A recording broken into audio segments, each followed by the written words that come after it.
He was different. That's what you told yourself, and you meant it.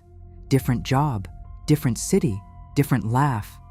And here you are 6 months later, crying in the same bathroom, sending the same paragraph, feeling the same specific brand of alone. Like the universe keeps mailing you the same man in a slightly different envelope. There is a very particular kind of exhaustion that comes from realizing you're the common denominator in every relationship that's broken you. It doesn't feel like insight. It feels like a curse. You start to wonder if something is wrong with your picker, or your worth, or your capacity to be loved by a man who doesn't disappear. I want to give you a completely different frame today. What if it isn't bad luck? What if it isn't broken taste? What if every single time you picked him, the aloof one, the busy one, the one who couldn't quite meet your eyes when you asked what this was, you were doing something incredibly specific, something your body has been trying to accomplish since before you had language for it?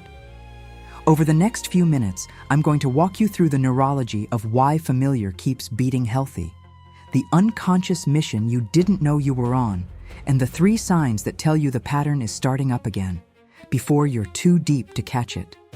Let's start where nobody starts. Before you had words, you had a home.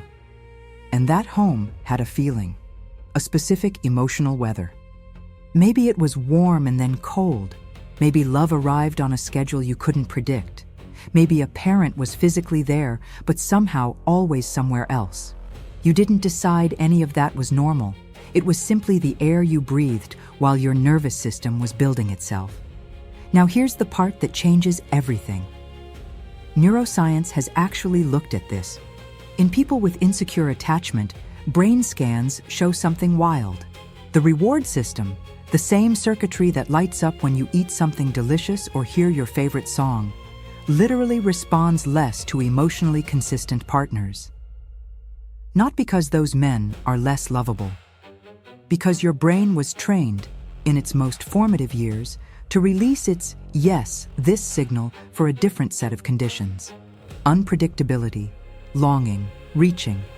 You are not choosing the wrong men because you enjoy being hurt. You are choosing them because your reward system was calibrated in a house where the emotional temperature never quite settled. Steady doesn't register as good. It registers as quiet. And quiet, to a nervous system raised in noise, feels like nothing at all. Think about it this way. Your body has a home address. And it's not the one you would consciously choose. It's the address it memorized before you were old enough to move out. So every time you meet a man whose distance echoes that address, some ancient part of you exhales and thinks, finally, someone I recognize. That isn't attraction. That's homesickness. For a house that was never actually safe. Okay, deep breath for this one. It might reorganize a few things. Every time you fall for a man who reminds you, in some faint, deniable way, of the parent who couldn't quite reach you, part of you is doing something extraordinary. You're signing up for a rematch. You are not falling for him because he's emotionally unavailable despite everything.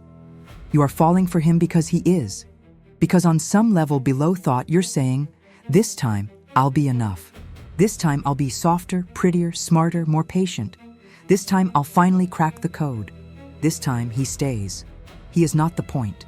The ending is the point. Every man like that in your life has been an audition for a role someone in your past never gave you. And your body, brilliant and loyal and heartbroken, keeps casting the same play, hoping this run of the show ends differently. I want to say this as clearly as I know how. You are not attracted to him. You are attracted to the ending you never got. You are attracted to the fantasy of finally being chosen by the exact kind of person who could never choose you the first time. And this is why just date a nice guy has never worked for you. Because a nice guy has nothing to offer this mission. He can't heal something he wasn't part of. He can't give you the closure of finally winning, because he's not the one you're actually trying to win against. The tragedy isn't that these men reject you.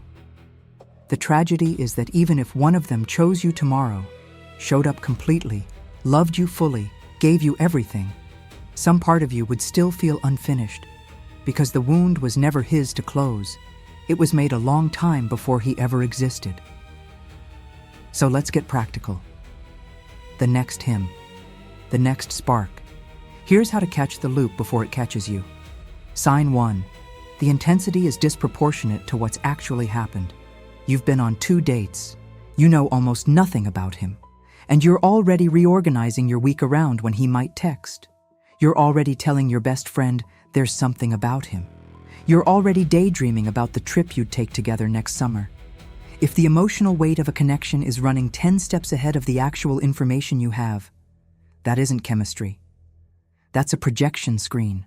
Your inner child is casting. Sign 2.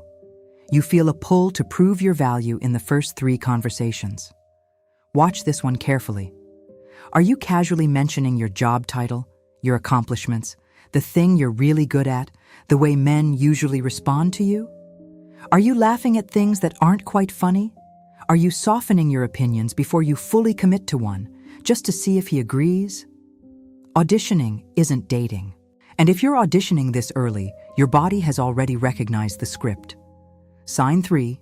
You feel relieved when he shows a little coldness. This is the strangest one and the most diagnostic. A safe man's warmth should feel like an exhale. But if you notice a small, specific relief, when he's slow to text back, when he pulls back a little, when he says he needs some space, your system just found its bearings. It recognized the terrain. And it settled right into the exact loop you thought you were escaping. If 2 of these 3 are running in the first month, you're not building a relationship. You're running an old program on a new man. Pause the audition. Come back to your body. And ask yourself the question we're going to close with. Here's what I want you to sit with. The loop doesn't break the moment you understand it. That's the myth. You can know all of this, the neurology, the mission, the choreography, and still, at 11 p.m. on a Tuesday, feel your entire body pull toward a man who was never going to meet you halfway. The loop breaks in a much smaller place. It breaks in the exact second you notice the pull, and you don't act on it. You feel the ache. You feel the finally, someone I recognize. And instead of moving toward him, you turn, just slightly, toward yourself. You ask what your body actually needs. You give her one thing, a glass of water, a hand on your chest, a single minute of not chasing. That's it. That's the whole revolution, not a dramatic exit, not a manifesto text, not a hymn worth burning your life down for. Just one moment, then another, of choosing to stop trying to win a battle that was never yours to fight in the first place. Because the little girl inside you doesn't need you to finally get him to stay. She needs you to stay with her. Especially in the moments when it would feel so much easier to run back to the familiar and pretend one more time that this one was different. He wasn't different. The way you meet yourself the next time you feel that pull, that is what finally will be. And that's where the pattern actually ends.